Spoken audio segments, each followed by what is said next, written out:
Bom dia, boa tarde, boa noite. Eu não sei o horário que você tá ouvindo, mas aqui quem tá falando é Felipe Barcelos.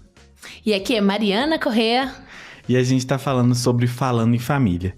E falando em família, a gente vai falar sobre um tema um pouco que movimentou bastante as redes sociais à época, que foi a questão do relacionamento muito duradouro de mais de 10 anos e depois uma ruptura desse relacionamento e o início de um relacionamento novo de uma pessoa muito conhecida com outra pessoa muito conhecida. De um mês dessa ruptura. Em menos de um mês. Em menos de um mês dessa ruptura. Que babado, hein, Felipe? E aí a gente tá falando até de casamento também, Sim. logo em seguida. Então essas pessoas que a gente vai falar hoje, assim, é as pessoas, né? Thiago Nigro, Camila Ferreira e Maíra Cardi. Então, quem são essas pessoas? Primeiro, a gente teria que falar um pouco sobre quem são essas pessoas, que é importante que quem não conheça, né, pelo menos saiba de quem a gente está falando. Então, primeiro, Thiago Nigro. Ele é um empreendedor, educador financeiro, né? Ele é um autor e uma figura pública conhecida como Primo Rico, né? Ele fala muito sobre essa questão de economia, como investir melhor, enfim. E hoje ele conta mais de 9 milhões de seguidores, né, nas redes sociais. Coisa. Então, influente. é uma pessoa influente. Tem a Camila Ferreira, né, que era ex-companheira / ex-esposa, né, do Thiago Nigro, que também participou muito significativamente dessa trajetória do Thiago Nigro até essa construção desse patrimônio que hoje ele tem, né? E ela administrou durante muito tempo o Grupo Rico, que seria esse braço aí do Thiago Nigro nas operações de educação, enfim, de tecnologia, finanças, marketing, negócios, enfim, tudo isso em relação a Thiago Nigro. E a Maíra Cardi, ela é uma coach, né? A gente conhece ela muito porque ela é uma figura muito influente e muito presente nas redes sociais em função dessa questão da nutrição, né? Essa questão da alimentação saudável, enfim. Essa pessoa que... Com as suas controvérsias, Com né? suas controvérsias que a gente... Vamos deixar claro aqui que a gente não é contra, mas também não é a favor. Mas é uma pessoa que a gente não pode questionar sobre a questão... Sobre a sua influência na mídia, sua influência e seu impacto na mídia de uma forma geral. Com certeza. Então, essa relevância, né, deu-se muito em função de Primo Rico ser uma figura pública e Maíra Cardi ser uma figura pública. Camila nem tanto, porque ela ficava, me parece, mais no off. Nos bastidores, nos bastidores. Não ficava muito ali na frente, na linha de frente, digamos assim. O fim do casamento, então, do Thiago Nigro com a Camila se deu ali aproximadamente em fevereiro de 2023, né? E ela não se sabe ao certo qual foi o motivo, mas até inicialmente parece que foi de uma forma muito tranquila, né? Assim, em termos mais significativos. A única questão que foi abordada, né, pela Camila, mas foi muito sutil, foi a importância de impor limites, né? Ela disse impor limites e discernir sobre quem escolher para compartilhar a sua vida e sua trajetória, né? A gente não sabe, pode ter sido, que aconteceu, né? Mas aconteceu algo. Então, pouco tempo depois, então a gente estava falando de fevereiro, que foi a ruptura. Em março de 2023, ele assumiu publicamente, então, esse relacionamento com a Maíra Cardi. Então, que gerou diversas especulações sobre essa questão de uma possível sobreposição de relacionamentos, né? Porque como uma pessoa pode separar em fevereiro, logo em seguida já tem. Então, gerou esses burburinhos em relação a essa questão. A gente não pode esquecer também que, às vezes, eles estão terminados há mais tempo, mas vieram a publicar isso, né? Tornar público só depois, né? E que é muito comum, né? Sim. Nesses relacionamentos que tem um impacto, porque se a gente pensar... o impacto financeiro que teria também, né? Dentro do grupo do Primo Rico, né? Enfim, do Thiago Nigro, né? Melhor dizendo. Mas, assim, existem essas políticas de relações públicas, né? Para não ter esse impacto na empresa. Isso é uma coisa comum. Esse é um bom ponto que você Escolheu trouxe. um time certo para anunciar essa separação, né? Porque a gente tá falando de dinheiro e não é pouco dinheiro, né? E eles tinham uma empresa juntos, né? Então, as ações, não sei, né? Os investimentos podiam ser influenciados pelo anúncio desse término em um momento que não fosse adequado, né? E é aí que eu acho que é importante até a gente questionar e você também dar um pouco sua opinião, porque essa questão de casal famoso que separa, né? E realmente existe esse impacto, né? E como a gente tem que minimizar esse impacto? Nós, né, dentro do direito de família, a gente tem muito que priorizar, né, claro, a questão do sentimento, essa questão envolvida, né, das partes, mas também a gente tem que olhar para o patrimônio, né, porque às vezes uma declaração de um familiar de uma pessoa pública ou qualquer coisa tem um impacto financeiro dentro daquela empresa.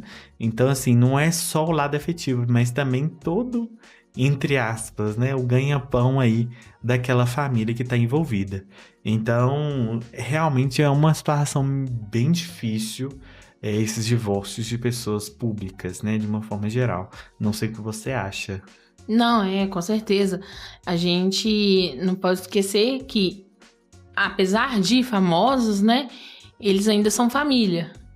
E mesmo sendo famosos, ainda são família. Então tem, vamos falar assim, questões internas e externas. Porque a separação nunca vai ser fácil. Para famoso ou não famoso. Mas o famoso ainda tem que lidar com a repercussão externa daquilo. Que eu imagino que deve ser um porre, né? Tipo, nossa, eu tô querendo separar e tem que ficar dando satisfação pros outros porque que eu terminei. Às vezes até abrir sua vida íntima mesmo sobre o motivo. Porque às vezes terminou tranquilo, mas você não quer falar o motivo que você terminou. Mas para evitar especulações, às vezes tem que ir lá falar, gente, não foi um término complicado, ou foi um término... Vai ficar dando satisfação que é coisa que só famoso que tem que aguentar, né? Porque, graças a Deus... a gente não tá nesse incômodo. Quando eu termino, não preciso de ficar dando muita satisfação pra ninguém, não. Mas é sim uma situação que gera um desafio, né, pra esse casal que tem que pensar no pós. Porque, às vezes, são duas figuras públicas, né? Quando é uma figura pública e outra não é... Talvez seja um pouco mais fácil de gerenciar, não sei. Mas quando a gente fala de duas figuras públicas, são duas figuras públicas que tem que pensar no pós. Que é não só o casamento, mas talvez a carreira deles pós o casamento. E o que a gente vê hoje também, assim, né? Desses influencers, é que eles criam um conteúdo juntos. E o que eles vão ser depois dessa separação? Se todo o conteúdo, toda a fama, todo o dinheiro que eles arrecadaram ali era num conteúdo que era feito junto, né? Eu já presenciei um caso, assim, que os dois trabalhavam com essa questão de filmagens, etc. E na separação isso foi o maior problema, porque simplesmente era a carreira deles que estava em jogo, não era mais só a separação. Era a carreira deles que estava em jogo, então é algo que deve ser pensado com muito, muito cuidado. Apesar de não serem famosos, eles criaram uma empresa também juntos, né? Uma identidade, enfim. E como que essa relação do dinheiro, né, envolvida ali, porque a gente também tá falando de um país onde a maioria das empresas são familiares. Né? Tem isso ainda, né? Então, assim, se a gente pensar nesse aspecto de empresas familiares, como que esses altos patrimônios, né, eles impactam na relação entre o amor e o dinheiro. Né? Que tem esse impacto significativo, né? Porque, às vezes, né, acontece que de uma falta de um planejamento, né, até às vezes de um diálogo entre esse casal, eles permanecem naquele relacionamento só em função daquele dinheiro. Né? Não que seja o caso, por exemplo, da Camila e do Thiago Nigro, né? Não estou dizendo isso. Mas que é uma grande maioria das pessoas que às vezes permanecem no relacionamento, mesmo que, entre aspas, falido, em função desse dinheiro. Então a gente tem que sempre equilibrar muito bem, né, essas relações para não serem relações disfuncionais. Sim. Né? Então, às vezes, essas declarações, né, que a gente, me parece, né, por exemplo, essa declaração da Camila, né, e do Thiago Nigro na época, que foi realmente um término, né, assim, muito tranquilo, muito amigável, né, assim, sem nenhum tipo de problema. Até então, né? Até as então. pessoas tomarem conhecimento, né? Até então. Porque é engraçado como que, independente do famoso, do nível de que a pessoa é famosa, como que as pessoas tendem a dar opinião e tomarem partido. Uhum. Elas, né, tendem a escolher um lado, a falar quem tá certo, quem tá errado. Pressupõem histórias, né? Teve traição, não teve traição, né? De fato, foi um término e o início de um novo relacionamento muito rápido, sim. Mas ninguém sabe, né? Ninguém tava, realidade, né? Ninguém tava ali dentro da casa deles pra falar aquele relacionamento terminou tal dia, no dia da postagem, e ele iniciou, né? Não dá pra saber isso. Mas aí as pessoas pressupõem especulação, né? Especulam um término, uma traição e tomam partido. E aí bombardeiam, às vezes, as redes sociais da outra pessoa. E isso pode dificultar muito, né, o término em si, né? O término e o novo relacionamento, né? Assim, por mais que geraram esse tipo de desconfianças, mas quem realmente presenciou e vivenciou aquilo foi os dois, né? E eu acho que esse papel da mídia, às vezes, é muito cruel, assim, de uma forma geral. Não que eu não tô defendendo aqui de forma alguma nenhum partido, mas assim, eu acho que quando tá dentro do âmbito íntimo, nunca a gente vai saber o que realmente aconteceu. É só as partes mesmo. Então, com essa questão desse início muito repentino com a Mayra Card, teve muito pouco tempo da separação, né? Que a gente entende. E aí foi levantada a época sobre uma espécie de um tempo ideal para esse fim desse relacionamento. Será que existe esse tempo ideal? Será que não existe? Mas aí bate muito na tecla, né, que a gente conversou. Que a gente às vezes pode ter terminado aquele relacionamento, mas não se sabe ao certo como foi, né? Não, e muitas vezes o que ocorre, né, mesmo, eu já fui conciliadora em casos de ações de família, né?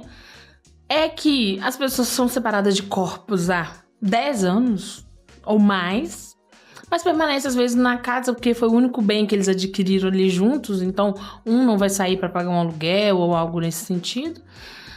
E permanecem juntos, mas separados de corpos, né, que a gente fala, já há anos, né, só estão ali vivendo na mesma casa por alguma situação. Eu tô falando aqui de uma casa, né, mas talvez fosse a situação deles que a gente tá falando de empresa, de milhões, que talvez era conveniente continuar ali naquela situação até realmente se resolver se iriam separar ou não, como queria acontecer essa separação. E é engraçado porque houve uma discussão, não sei se você estava muito por dentro, mas de que ela não tinha ficado com nada. Sim, eu ouvi falar isso. Ela não tinha ficado com nada. E inicialmente ela também não tinha desmentido, não, né? Ela deixou meio ali no ar. E parece que, assim, na época, parece que ela também não tinha pleiteado nada. A gente não se sabe ao certo. Eu não sei, talvez... Eu senti que talvez ela se sentiu um pouco injustiçada. E aí, com essa comoção popular, né? Principalmente das mulheres, em estarem do lado dela, ela se sentiu um pouco injustiçada. Porque, de fato, ele construiu com ela um patrimônio porque foram 10 anos de relacionamento. E ele se tornou essa pessoa, né? Essa pessoa influente nesse período que eles estavam juntos, né? Exatamente. E aí, eu acho que também começa muito da polêmica desses casamentos relâmpagos, né? Digamos assim, nesses casamentos não muito impulsivos, né? Porque a gente também não sabe a realidade, mas a aparência desses relacionamentos e desses casamentos relâmpagos. E houve diversas declarações, um tanto quanto polêmicas, ao meu ver, em relação a Mayra Card, né? Que ela diversas vezes foi em alguns podcasts falar sobre essa questão do casamento deles, porque não sei ao certo, né? Mas ela diz, né? Se vocês sabem, né? Mas ela diz nos podcasts que ela casou no regime da comunhão universal de bens. E aí que tava o X da questão, você me lembrou. Porque foi, sei lá, em 3 meses um casamento de um cara que já era milionário, ela milionária. E casaram no regime da comunhão universal. E aí o que me incomodou um pouco foi a justificativa. A fala dela, né? A fala dela me incomodou enquanto uma pessoa que estuda e entende um pouco mais sobre essa questão do reflexo patrimonial. Sim, Porque ela simplificou uma coisa que já está, ao meu ver, desvinculada. Religião é uma coisa, crença é uma coisa, agora existe o casamento civil, né? Não necessariamente eu tenho que crer em Deus para casar. Sim. O Estado é laico, cada um tem a sua crença, cada um tem o seu dogma, enfim, o que acredita, né? Enquanto eu falo, quanto universo, quanto energia, enfim, o que você acredita é amor, bênção, o que você acredita está com você. Sim. Então, assim, quando ela trouxe essa questão do relacionamento ser feito para durar para sempre, não existe isso. Primeiro porque ela é divorciada. Então, assim, se ela tivesse casado para sempre, ela não teria casado aí, né? Ela já teve diversos relacionamentos anteriores. Tanto que ela teve aquele relacionamento, acho que com o Arthur Aguiar, né? Isso, teve um relacionamento antes que era o pai da filha dele. Do filho. E do filho é mais isso. Velho, né? O filho e a filha do Arthur. Isso. E agora ela já tá quase, então, no seu 3º relacionamento. Então, o relacionamento não é pra sempre. Começamos por aí. E a gente volta a falar disso, gente. Não somos contra relacionamento. E não somos contra vocês acharem que o relacionamento é pra sempre. Na verdade, todo mundo quer um relacionamento pra sempre. Ninguém vai entrar num relacionamento, tipo assim, amanhã eu vou terminar. Óbvio que não. É melhor a gente ficar solteiro. Não é, Felipe? Exatamente. Todo mundo, eu, você, qualquer um que se relaciona, ele entra no relacionamento pra ser pra sempre. Mas a gente tem que se resguardar. Sim. Se não for pra sempre, o que vai acontecer comigo? Exatamente. O que vai acontecer com os meus filhos? Exatamente. Né? O que eu construí desde então? Né? Como que vão ser esses desdobramentos? Funcionam, né? E aí eu acho que é muito do que eu falo e repito. Alinhamento de expectativa. Será que vai ser justo esse relacionamento na comunhão universal de bens? Será que a construção patrimonial vai ser justa? Será que isso em algum momento não vai ser levantado? Porque não me parece, né, se realmente for uma coisa que seja verdadeira, a gente não sabe, né, que é o que vinculou na mídia. Sobre essa questão da Camila, não teve esse alinhamento, teve esse rompimento do relacionamento. Existem teorias, né, que falam que não houve essa distribuição dos bens. Quem garante que ele vai fazer isso? Se ele faria isso e é uma expectativa que ele tem nesse novo relacionamento com a Maíra Card. Então, assim, esses casamentos relâmpagos, né, digamos assim, eu acho que é uma ausência de um planejamento. É uma decisão muito importante, porque isso provavelmente muda durante muito tempo na sua vida e a gente realmente, igual você bem disse, a gente não é contra relacionamento, pelo contrário. Eu acho que é alinhamento de expectativa de você conversar sobre relacionamento, que seu relacionamento dá certo. Né? Que você nutre esse relacionamento, que você cuida desse relacionamento. E aí o problema desses casamentos relâmpagos é justamente essa ausência de planejamento. Uma ausência de uma conversa prévia, alinhamento, porque não se dá tempo, né, de você conversar sobre isso. Não, e é o que você disse, quando você tem algo muito assim, né? Um relacionamento atrás do outro, né? Você não tem tempo pra pensar, pra internalizar e até entender essa transição emocional, financeira que tá acontecendo ali, né? Porque eu era uma pessoa quando eu estava casada, né? Eu tinha acesso a X valores quando eu estava casada. E quando eu deixei de estar casada, eu me tornei uma outra pessoa, tendo acesso a outros valores. Como é que eu vou trabalhar aquilo, né? Isso tanto internamente quanto externamente, né? Talvez meu padrão de vida vai mudar. Não sei. E na maioria das vezes muda. Porque se você pensa que antes você e seu parceiro tinham um patrimônio de 100 milhões, digamos assim, né, para simplificar, para ficar visual para todo mundo que tá ouvindo a gente. Se a gente pega 50, então você reduziu em metade do seu patrimônio. Então você não vai ter as mesmas condições, porque se antes era um patrimônio dividido entre 2, e agora esse patrimônio chega a ser só 50 milhões para um e 50 milhões para outro, então a gente já vê que teve uma queda significativa aí pela metade. E isso porque a gente não tá nem falando que quando tem filhos, né? Exatamente. Que aí a situação piora um pouquinho muito mais, né? Muito. Mas, e o ponto significativo desse caso é principalmente essa escolha desse regime da comunhão universal, que, ao meu ver, tem que ser uma escolha muito consciente e uma escolha realmente do casal, sabendo de todos os riscos. Porque no caso do primo rico, por exemplo, nesse regime entra tudo.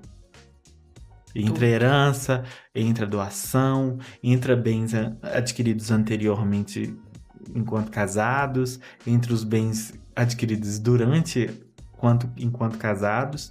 E aí eu penso no caso do primo rico, né, o Thiago Nigro, sobre o grupo dele, esse grupo empresário, né? E o impacto que tem, né? Por exemplo, eu não sei se ele tem sócios, não cheguei a visualizar isso.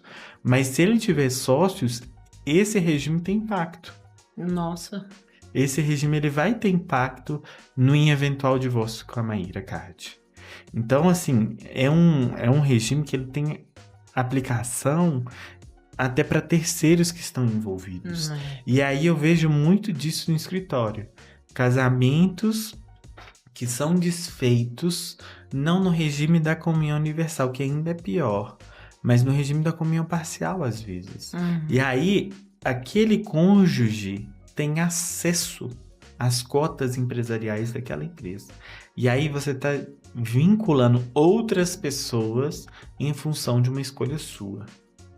E aí, qual que é o impacto que isso causa, né, nas suas relações comerciais, nas suas relações pessoais? E se esse relacionamento não der certo? Será que existe algum contrato? Será que existe algum acordo de sócios dentro dessa empresa que determina como vai ser em eventual divórcio desses sócios? É um questionamento. É complicado porque a gente tem que entender essa relação entre o amor e o dinheiro.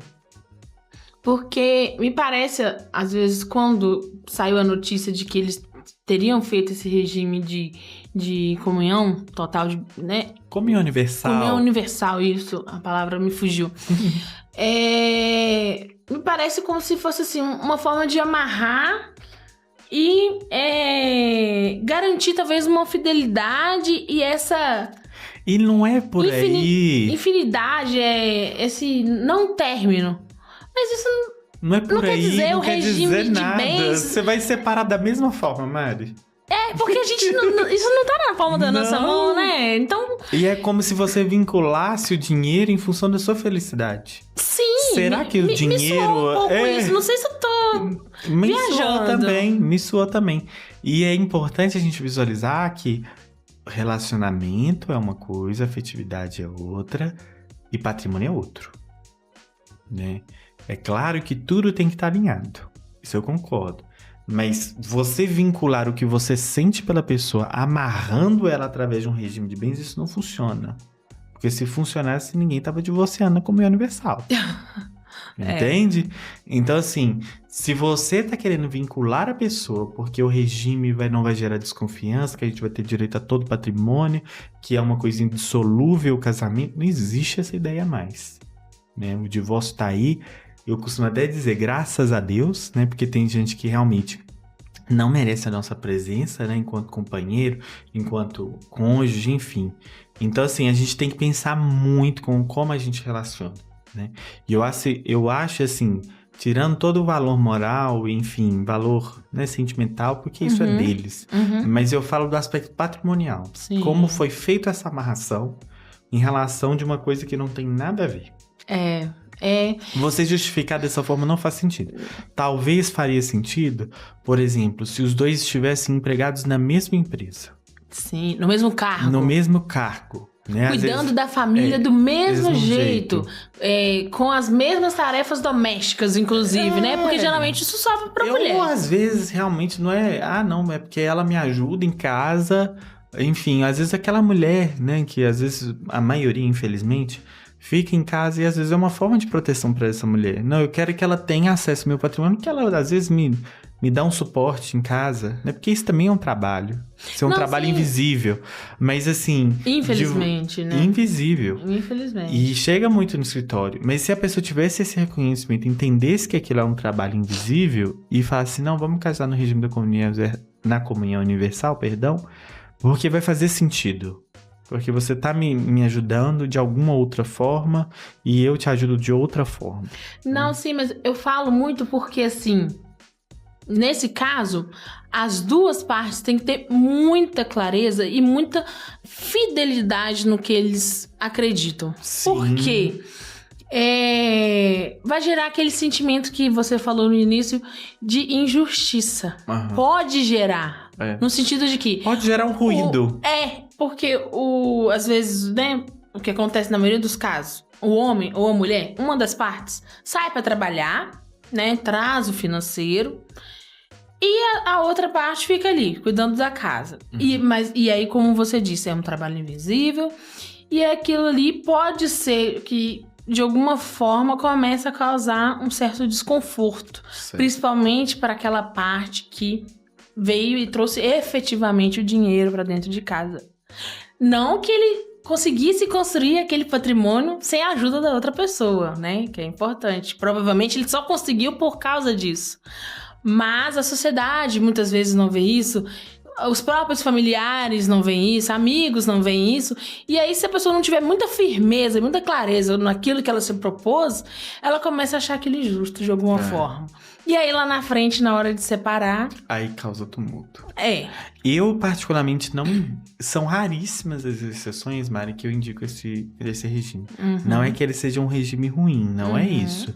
Mas eu acho que tem que ser duas pessoas muito conscientes, né? Enquanto casal, enquanto ideais, enquanto expectativas, em relação a tudo que tá acontecendo. Porque se vai comunicar tudo, claro que existem as suas exceções, mas eu acho que aqui... Não caberia, né, dizer essas exceções, porque são muito poucas e restritivas em relação a essas não comunicações, né, desses bens.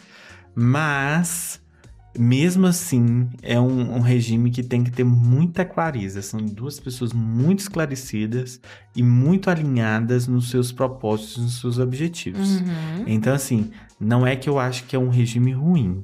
Só tem que ser um regime adequado para a realidade daquele casal. Sim. E na sua grande maioria não é. Isso é interessante, né? Porque quando a gente está falando de algo voltado mais para o profissional, como que fica também, né? Que foi aquilo que você falou. A empresa está envolvida, as ações tá amarrado. Estão envolvidas.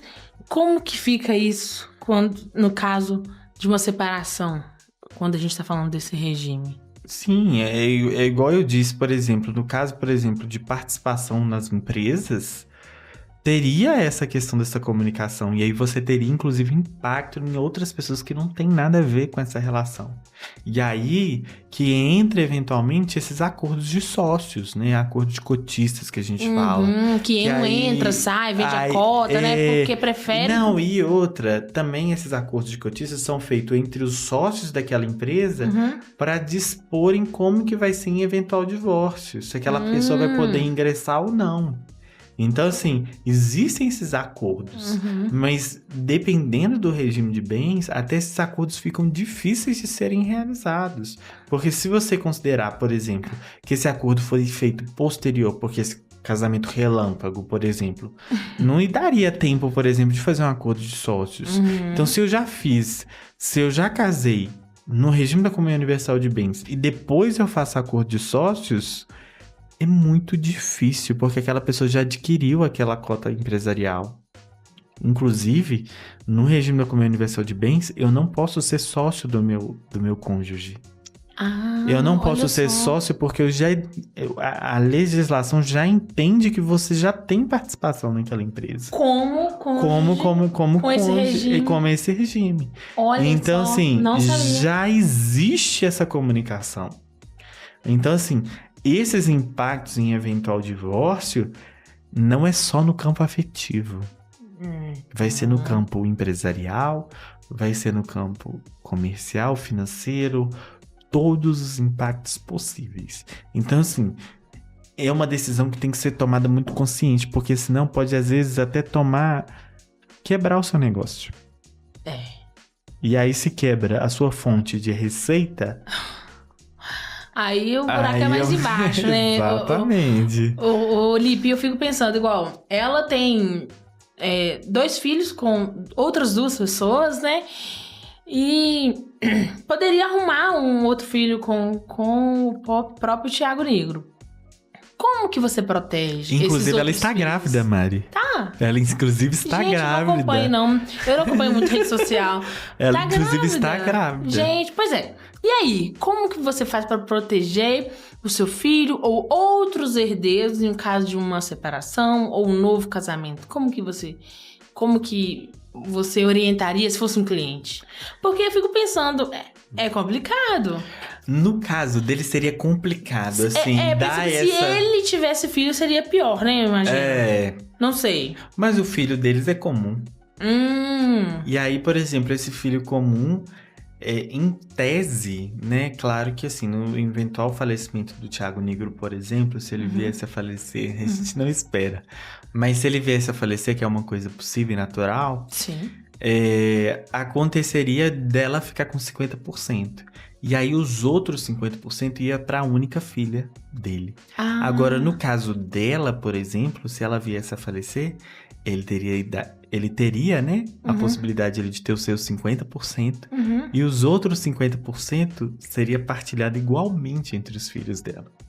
Então ele teria uma perda patrimonial, porque não ficaria dentro do só vínculo familiar dele, né? Dentro do vínculo. Ou filho, né? Não sei. E aí, olha só. Iriam pros enteados, então, parte da herança. Exatamente. Porque é filho dela, então eles teriam acesso ao patrimônio que seria como particular se estivesse comunicando o filho também, né? Exatamente. Então, assim, o impacto que tem dessas escolhas. Gente, E aí, da gente pensar os impactos de uma forma mais geral, né? Hoje, se a gente escolhe uma coisa...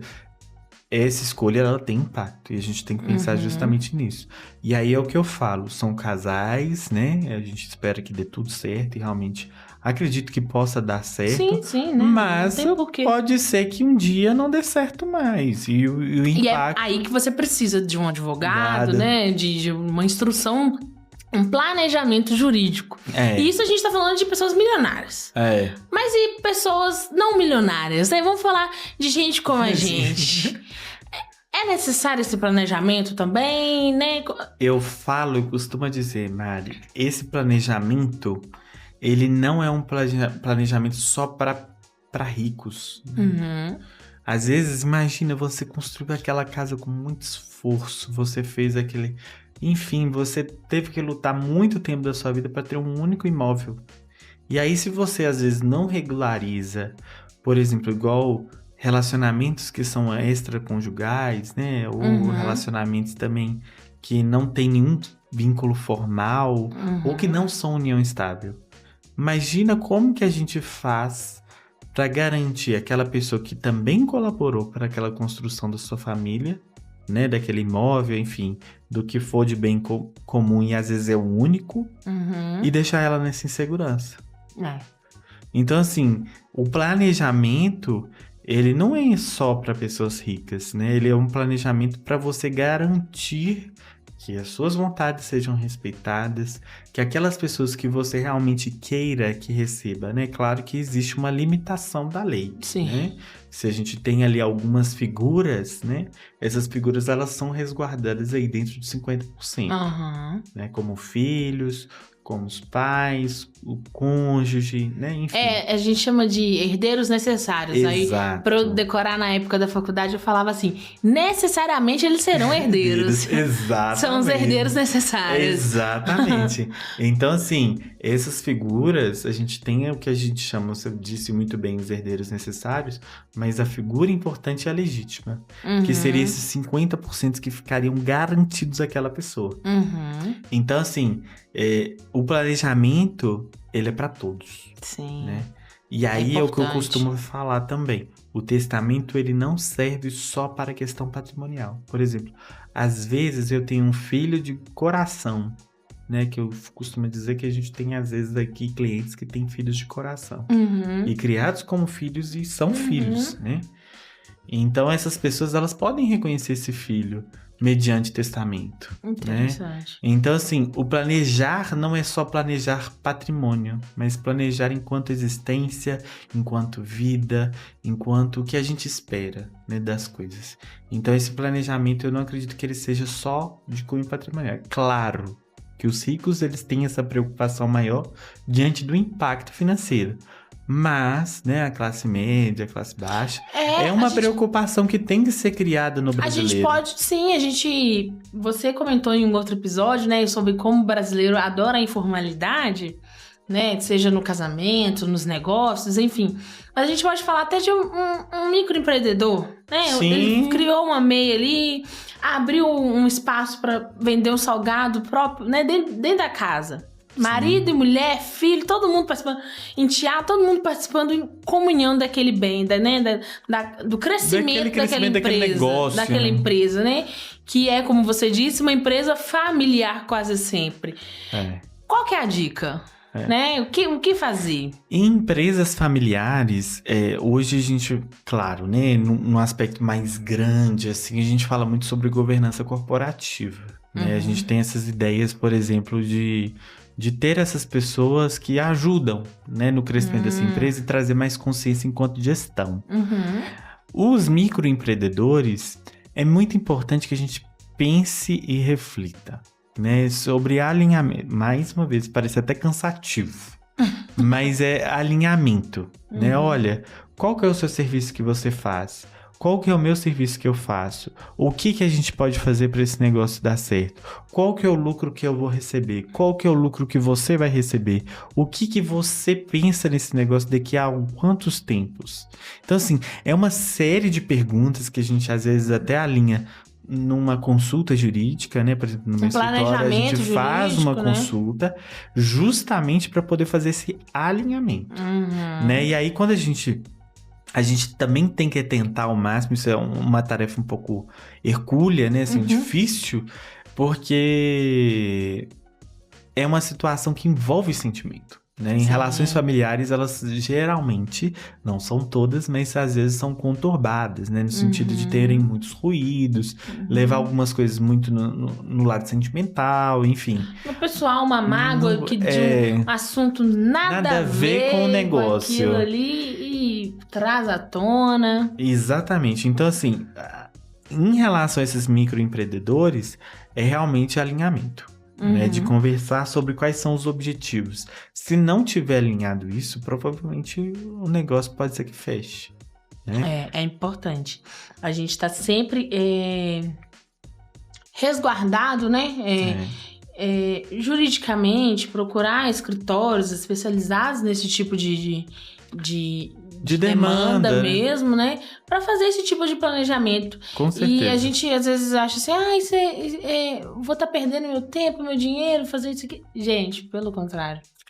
Isso você vai estar ganhando até ter tempo, porque eu acho que o tempo, dinheiro. E o tempo, ele não retorna. Não. O dinheiro você pode até ganhar de novo. Sim. Mas aquele tempo que você perdeu naquele negócio, não tem como voltar mais. Né? Então, assim, é de você ser muito consciente nesse sentido. Mas voltando àquele tópico em relação ao Thiago Nigro e a Mayra Card, né? Eu sempre confundo muito. Mas, enfim, eles... a gente queria mais ou menos entender também como nosso público, nossa família, né? Sim. Entende sobre isso. Se vocês acham que esse relacionamento relâmpago... Diz aí, família, o que vocês acham disso, gente? Comenta lá nas nossas redes sociais e conta pra gente. O que vocês acham dessa história do primo rico? Ele é famoso primo rico. Ainda bem que eu não tenho nenhum primo rico. Thiago Nigro e Mayara Card, eles formam um casal perfeito? Melhor, né? Eu vou além. Existe casal perfeito? Exatamente. Né? Existe. E se você estivesse numa situação parecida, como que vocês, né, estariam dispostos? Por exemplo, com a Camila, todos esses três envolvidos, né? Como que vocês estariam diante dessa situação, né? É um bom triângulo, né? Eu não sei não, viu? O que eu faria, não. E também refletir o que aprender com essa história, né? Sim. Essas questões de relacionamentos relâmpagos, casamentos relâmpagos. Olha, será que eu tenho que me preocupar em relação a alguma coisa? Será que eu tenho que refletir antes de fazer esse tipo de relacionamento? Será que é certo também? Às vezes eu gostei da pessoa, eu tenho que chegar e casar. Então, assim, eu quero também a opinião de vocês, pra vocês voltando um pouco antes, assim, me colocando na situação da Camila, eu percebo que nós mulheres temos uma mania, não sei, talvez uma criação social, um estigma social, de sermos sempre as doadoras. A gente sempre doa muito e doa, seja pelo aquele relacionamento, pela família, para aquilo para aquilo tudo dê certo, né? Seja a empresa, porque eles tinham uma empresa também juntos, vamos falar assim, né? Ou o próprio relacionamento. E às vezes você nada e morre na praia. Ela, até então, né, diz que ela não ficou com nada, mas pelo que eu vi, depois ela ganhou alguns milhões lá, mas que não era nada comparado ao que ela realmente deveria receber. O que ela teria direito. Isso, né? Se ela tivesse feito esse planejamento, né? Que a gente falou. E aí, às vezes a gente acha que, não, sozinho eu dou conta, né? E bate no peito, corre atrás, eu vou dar um jeito. E às vezes não é isso. Às vezes não basta só no nosso querer, não, né? Tem que correr atrás mesmo de uma instrução especializada, né? Vamos dizer assim, pra conseguir fazer acontecer aquilo ali. Com certeza. Né? Mas eu acho que dessa história toda dá pra tirar muita lição. Dá. Assim, de esses casamentos relâmpagos, igual eu disse, dessa questão de uma preocupação em relação aos impactos dentro das empresas, que não é só o Thiago Nigro que tem, a Mayra Card também tem as empresas dela, de coach, né? Inclusive ela foi coach alimentar até da própria Anitta, então assim, é um valor significativo também de receita dela. Sim, né? Sim. Ela tem o público dela, né? O público-alvo dela que consome. Exatamente. Né? Os dois têm. Os dois têm um público-alvo então, assim, de você muito pensar fiel, nisso, né? E de você pensar nisso, né? Os impactos que eu tenho das minhas escolhas. E aí vocês vão dizer pra gente. Vocês concordam? O que vocês acham dessa história? O que vocês acham sobre esse caso? Comentem aí. Tem um lado certo? Tem um lado errado? Ou dois certos, dois errados? São 3 lados aí, né, gente? Na verdade, eu vou falar que tem 4. Porque tem o lado de Camila, de Thiago, de Maíra e a verdade. A verdade ninguém nunca vai saber. Exatamente. Exatamente, Mari. Então é isso, família. E até o próximo episódio, então. Falando em família, tchau.